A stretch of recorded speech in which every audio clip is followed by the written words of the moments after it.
It's amazing to me that women are uniquely designed to conceive and carry children. And so when that process is not working, then for me, I want to take a step back and I want to say, why? And it makes me a little sad that many of the women that I have met with who are struggling in this area, they seem to, over time, take on blame. And that is just simply not necessary, because it is not your fault. There are numerous mechanisms underneath the skin that you cannot see or appreciate that are at play that contribute to the ability to conceive and then carry a child. So it's not your fault.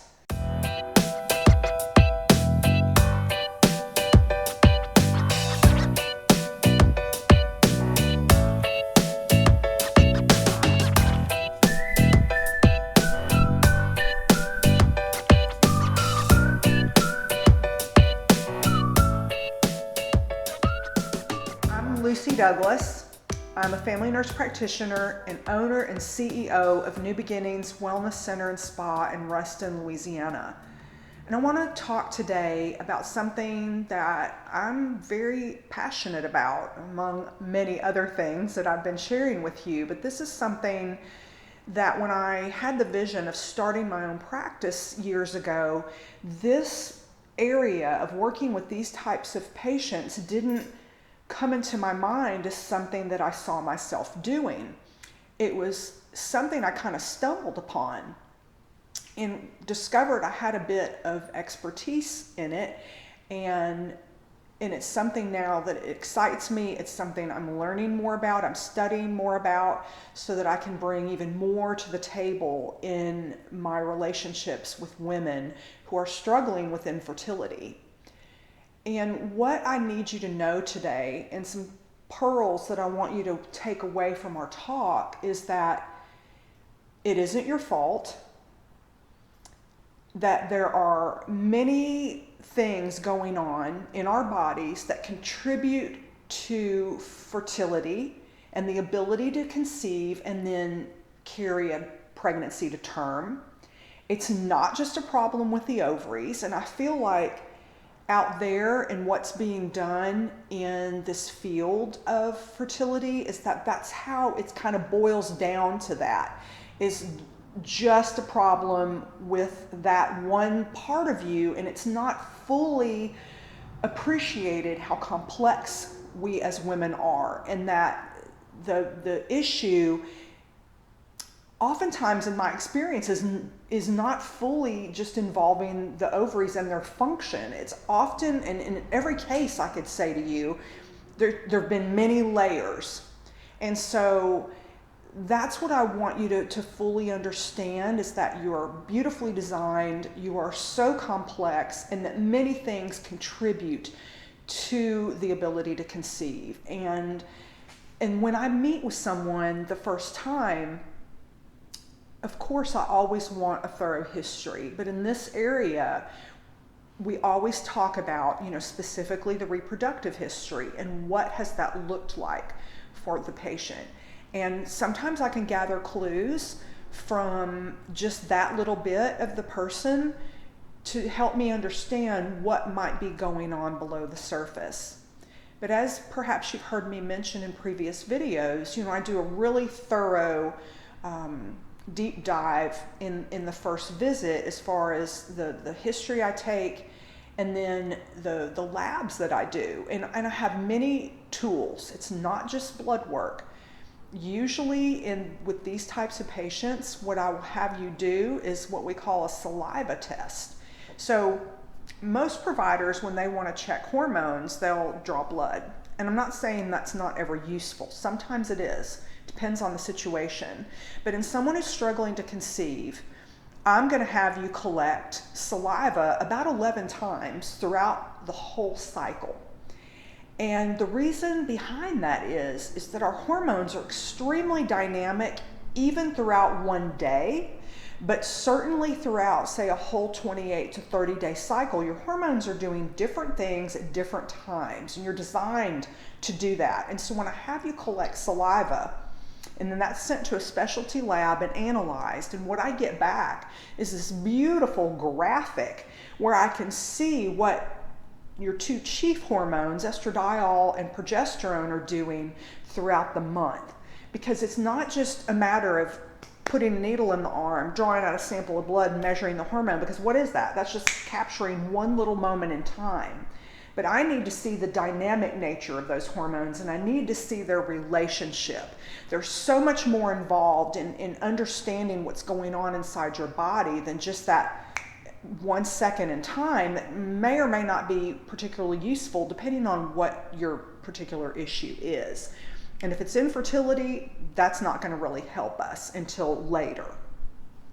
So that obviously takes a little time. It takes a full cycle to complete. It takes several weeks for that to be analyzed and then for me to receive the data.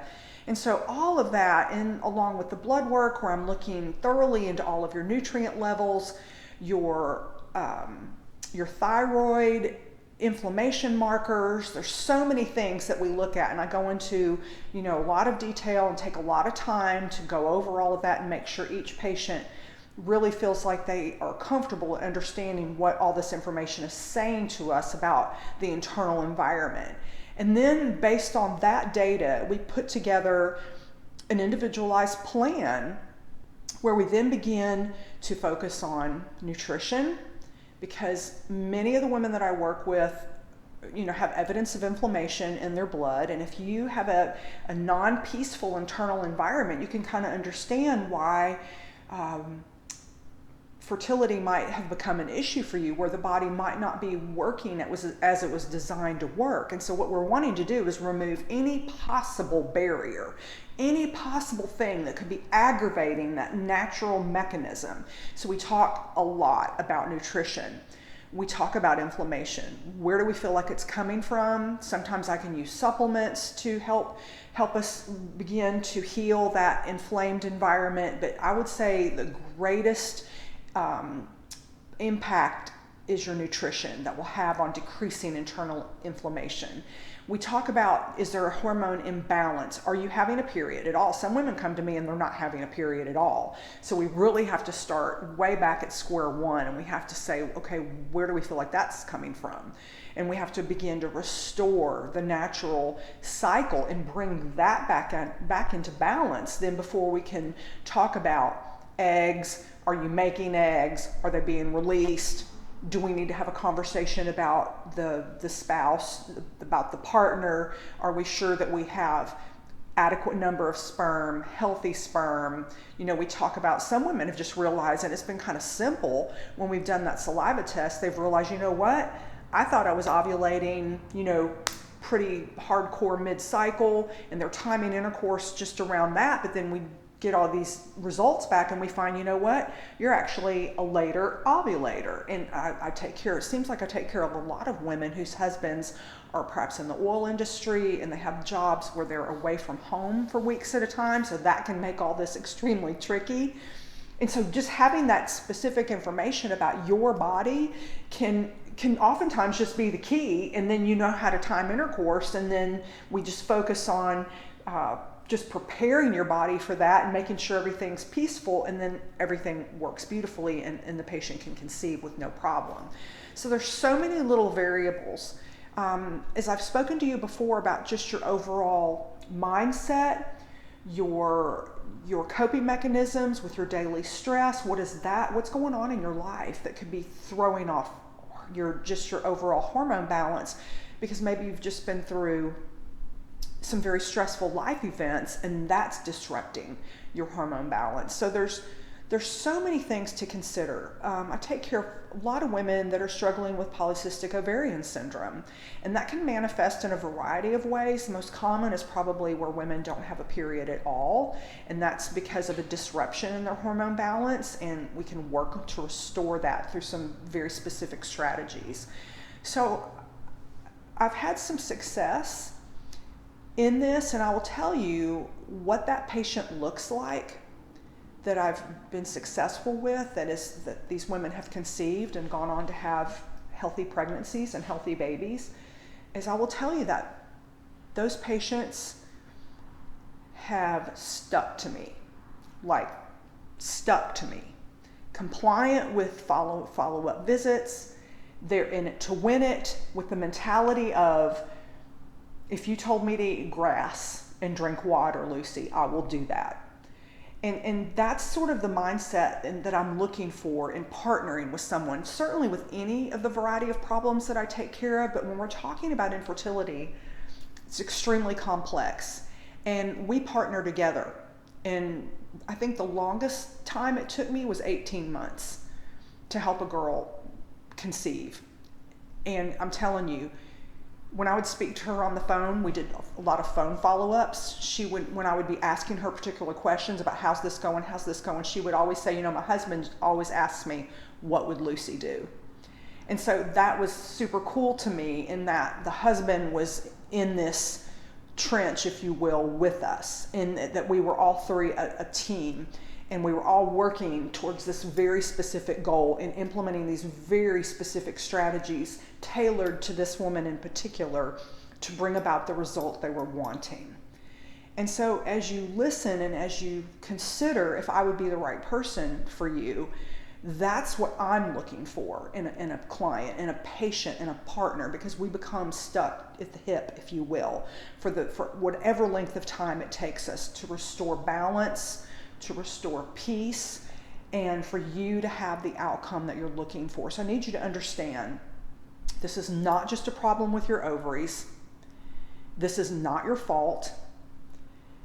That there are very specific things that we can do to decrease inflammation, to bring balance back to your hormones, and create an environment that is optimal for conception and then for a healthy pregnancy. And I'm with you the whole time. A lot of times, some of the things we've put into place, I want to continue to monitor to make sure you have the best possible outcome. So I don't just say bye and send you on your way. My patients become, important parts of my story, and all of you teach me things. And so pearls and tidbits that I've gathered from each individual journey go into helping the next person that comes along. One thing I do want to mention is that every woman is going to have her own intuition about what you feel like is your right and best path to accomplish the goal of having a baby. And I'm here to provide information and support. But if I've had women say, I'm going to go down the route of IVF. And I would never dissuade or discourage someone from that. But I want you to know I could still be a part of your team. If indeed you feel like that's your best route, we would want to prepare your body in some of the similar ways that I've mentioned today, so that you have the most peaceful, balanced environment possible for all of those strategies to have their best effect, and so that there would be success in harvesting of healthy eggs, healthy genetic material, and that then when implantation is attempted, that you would have the best possible chance for one or more embryos to implant and begin to grow. And so someone like me with the perspective that I have can be a great team member on that journey. Because again, remember, you're not just this one-dimensional paper doll cutout of just ovaries. You're so much more than that. And this process is quite complex. It's probably one of the most complex things our bodies do. And it fascinates me. It gives me so much joy to work with women who this is their heart's desire, to conceive and have a baby, because I feel like we are uniquely designed for that, and it's just so rewarding.